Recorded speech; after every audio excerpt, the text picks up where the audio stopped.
आदरणीय विद्वानों मंच पर विराजमान हैं व श्रोता गण, मैं आपसे कुछ सनातन धर्म के विषय में कुछ कहना चाहता हूं। हालांकि सनातन धर्म एक विषय बहुत कठिन है और पाठक के लिए इसको समझना समझाना बहुत ही कठिन काम है। फिर भी मैं बताता हूं कि आत्मा, परमात्मा और प्रकृति ये किसी ने नहीं बनाए हैं।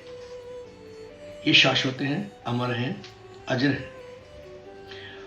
परमात्मा और प्रकृति मिलकर संसार रूपी एक रंगमंच तैयार करते हैं, जिसके डायरेक्टर वह स्वयं है, परमात्मा है, जो एक अद्वितीय स्वतंत्र परमात्मा बहुत से निष्क्रिय जीवों के एक बीज को अनेक रूप कर देता है। अपने अंतःकरण में स्थित उस देव को जो बुद्धिमान देखते हैं, उन्हें ही नित्य सुख प्राप्त होता है, औरों को नहीं। जो नित्य में नित्य, चेतना में चेतना और अकेले ही बहुतों से भोग प्रदान करता है। संख्या योग द्वारा गतव्य उस सर्व कारण देव को जानकर प्राणी समस्त दुखों बंधनों से मुक्त हो जाता है। सनातन धर्म क्या सिखाता है?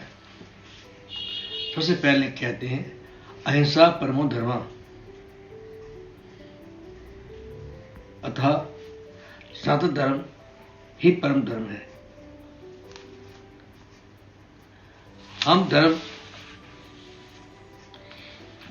हमें धर्म जीने का तरीका सिखाता है। धर्म क्या? दया, धर्म क्षमा और विनम्रता सिखाता है, सहनशीलता सिखाता है, परोपकार करने को कहता है। धर्म सनातन का आधार है, लेकिन सनातन धर्म वस्तु और व्यक्ति में परमात्मा का दर्शन कराने की शिक्षा देता है।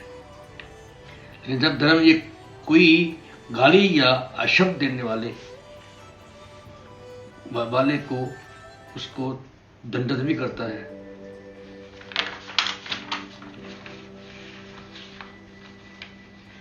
हिंदू धर्म सनातन धर्म को मानने वाले इसी सत्य को सिद्धांत पर विश्वास करते हैं।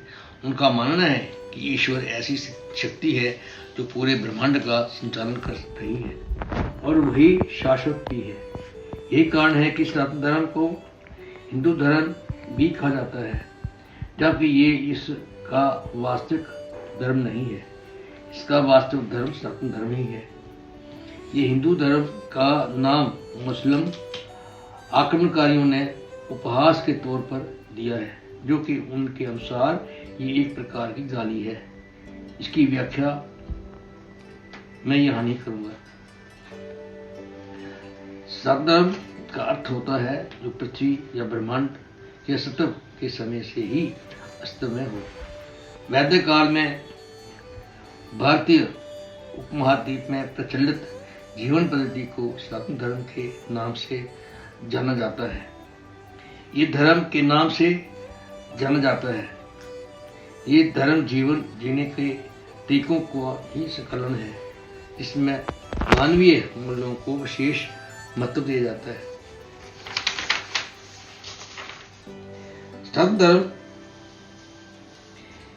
विषय बहुत कठिन है, समझना समझाना भी कठिन है, जो एक सेकंड नहीं बल्कि उम्र भर के लिए ब्रह्म है। सनातन धर्म की व्याख्या करना या कुछ शब्दों में समेटना असंभव ही होगा। चाहे मनुष्य आसमान के सितारों की गिनती कर ले, धरती की धूली के कणों को गिन ले, आकाश को पूरा कागज बनाकर के धर्म की व्याख्या लिखे, चाहे समुद्र की था पा ले, किंतु सब धर्म की व्याख्या करना या 155 ट्रिलियन वर्षों का इतिहास को खंगालना या इसके वर्गों का उल्ट फेर करना मनुष्य के लिए असंभव है। जरा कल्पना कीजिए कि कांपते घोड़ों पर सवार होकर उस युग की सैर करें तो देखेंगे कि उस समय वहाँ न दिन होगा न रात होगी, रात्रि होगी, न आकाश होगा न पृथ्वी, न जल होगा, न वायु, न अग्नि, न सूर्य, न चांद, न अंधकार होगा न प्रकाश होगा, बल्कि इसके अतिरिक्त कुछ और होगा, केवल होगा शून्य। अब तक 1,96,8,53,122 वर्ष बीत चुके हैं।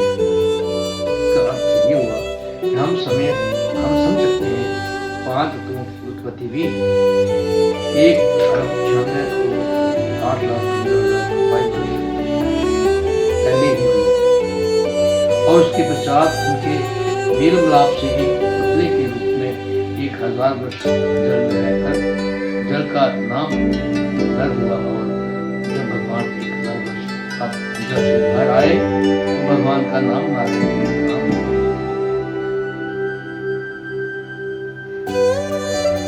भगवान नारायण की नाभि से कमल कोश की उत्पत्ति हो करके उसमें से भगवान ब्रह्मा जी की उत्पत्ति हुई और उन्होंने 1,000 वर्ष इसका करने के उपरांत संसार की रचना की और अपनी इच्छा अनुसार जाति प्रजाति जीव जंतुओं की किंतु इतिहासकार वास्तविकता से दूर नहीं रहेंगे। ऐसे कुछ शास्त्रों में बताता है कि कुछ शास्त्र कहते हैं कि 7,84 करोड़ वर्ष पूर्व संसार की उत्पत्ति हुई।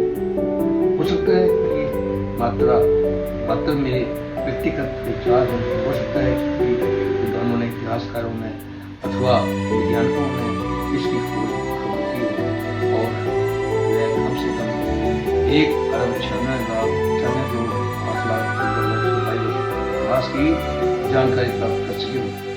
ये कार्य असंभव है। हाँ, काल समय के युगों में बांटा गया, युगों को युगों में बांटा गया, युगों को वर्षों में बांटा गया और फिर युगों को वर्षों में, जैसे कलयुग की उम्र 4 लाख वर्ष, द्वापर युग की उम्र 5 लाख, इतना युग की उम्र 12,98,000 वर्ष और कुल एक चतुर्युग, 4 युगों की एक चतुर्युग को मिलाकर के 43,20,000 वर्ष हुए। इस प्रकार समय का बंटवारा किया गया। फिर वर्षों को महीनों में और महीनों को दिनों में और दिनों को घड़ियों पलों में इत्यादि में बांट दिया। जैसे कि 15 निमेष को काष्ठा कहते हैं, 30 काष्ठा की कला तथा 30 कला का एक मुहूर्त होता है।